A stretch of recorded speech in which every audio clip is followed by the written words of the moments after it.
director, political commentator. She can do it all. Alycia Cooper hanging out with us this morning for our Friday Funnies. Good morning to you, Alycia. Good morning, Mike. How are you? I'm doing great. Thank you for getting up early in the morning, Los Angeles, California. Are you usually an early riser? No, because I work late at night. So, I had to get up for Mike and I had to get up for the channel.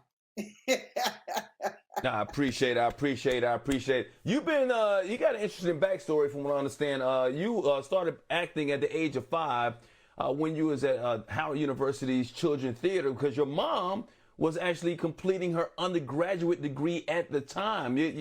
What do you remember about that time? Oh, it was so much fun. I remember at 5 years old, we traveled to New York City to do a play called Peach Boy. And they put all of us on a bus and we took off. Nowadays parents would be too scared to put their 5-year-old on a bus. But I guess, we all knew each other and we were all going together. And we had chaperones, but my little 5-year-old butt was ready. And the funny thing is, Mike, years ago when I went to college, I went to Maryland College Park, my roommate, Carmen, we were born in the exact same day, exact same year. And I was like, there's something familiar about Carmen. I went home, opened my scrapbook, and she was in there because we were both 5 years old at Howard Children's Theater. Wow. And we just lost touch. Very small world. Very small world. And then bringing it all back together again. I love that. Was she a good roommate? Was she messy? Did she clean up behind herself? Did she put the sock on the door? She was a good roommate. But let me tell you, she was one of those uber Christians. So all she listened to was gospel music. So, and I like gospel music too, just not all the time. So we compromised. So we were half gospel music, half Babyface. Yeah. You love the Lord, but sometimes faith had to take over. I asked for forgiveness a little bit later after I put the sock on the door. Look, somebody told me, I don't know if you like fast food, but somebody told me you're not the biggest fan of Arby's, or at least you never see people eating inside Arby's. Right, yeah. But to each his own. Let me say something positive about Arby's really quickly. They had a few things on there. Gyro. If you like gyros, you'll like Arby's gyro. So I do want to say something positive about them. Yeah. Okay. That's good. You ain't have to do that for our benefit. This your opinion. If you don't like Arby's, you ain't got to like no Arby's. You ain't got to do that for. You ain't got to save us no money. That's all. I love you. You do your own shorts. I understand you directed a romantic comedy called Fat Stripper about a woman or somebody alone who lost her job in the pandemic, forced to go back to the strip club. She worked 20 years earlier. that looks hilarious. I'm like, how much fun was that doing? It could have been fun, but I was a director and. Yeah, it could have been fun, Mike, but I was not only the lead, I was the director.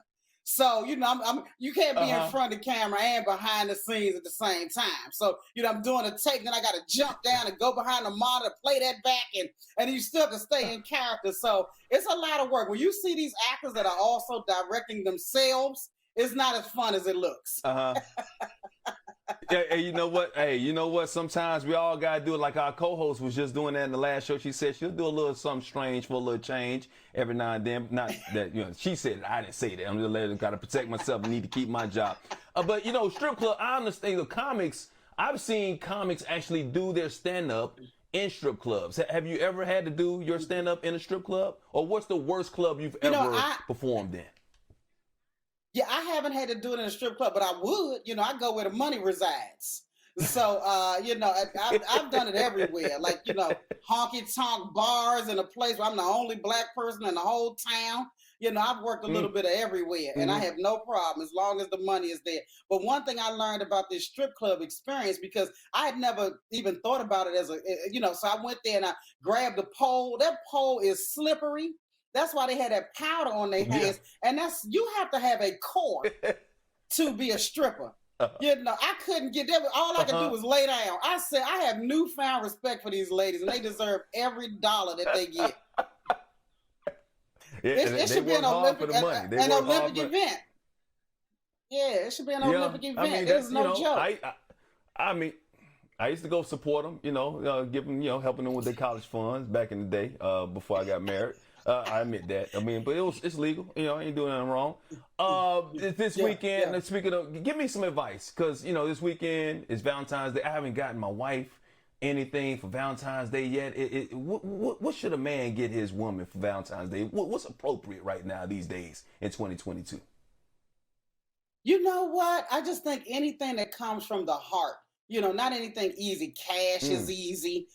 Gift cards are easy. Just anything that says, I pay attention to you. I see you. I know what your likes, wants, and needs are, because I'm just go ahead and grease her scalp then. I mean, that's some, like sometimes, like if somebody grease your scalp, they love you. Rub your feet. Rub your feet. You like foot rubs? Yeah. That's I have beautiful feet too.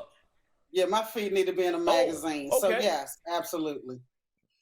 Okay, all right, you can be a foot model there. So I understand you're also a big fan of Abbott Elementary. It's a big hit. Yes. The show's on ABC. Yes. Yeah. What do you like about it? I have school teachers in my family, and I have friends who are school teachers and substitute teachers, and they would come home and tell me the funniest stories. And I was like, I have the utmost respect for school teachers. I think they should make just as much money as athletes. And I just love the realism of Abbott Elementary. It's so funny to me. Yeah, so we need to reach out to Quinta Brunson. We need to reach out to some of those producers and get you a cameo, a guest role on there. I know, Quinta. I was just on Keenan on NBC. Hook a sister up, Quinta. I'm a fan.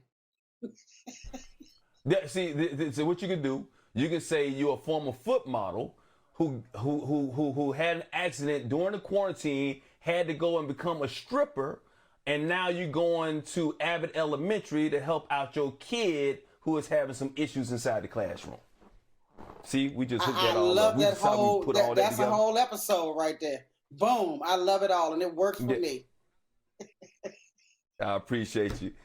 It's been a lot of fun, Alycia. I really appreciate you hanging out. What can people catch you next? I'm at the Comedy Store on Sunset. I was fortunate enough to have my name put on the wall at the Comedy Store on Sunset Boulevard in 2015. So I'm usually there on the weekends, and I'll actually be there tonight at 9:00. So you can catch me there. Oh, on Sunset. Okay, I might come through there because I go right to Katana on Friday nights usually. So that's right next door. So yeah, and you got your name on the wall. That's a huge honor right there. If you got your name on the wall at the Comedy Store, that is a huge honor right there. Alycia Cooper, we appreciate you, young lady. Best of luck with everything that you're doing. Very funny lady. Come back and see us anytime. Will do, Mike. Thank you.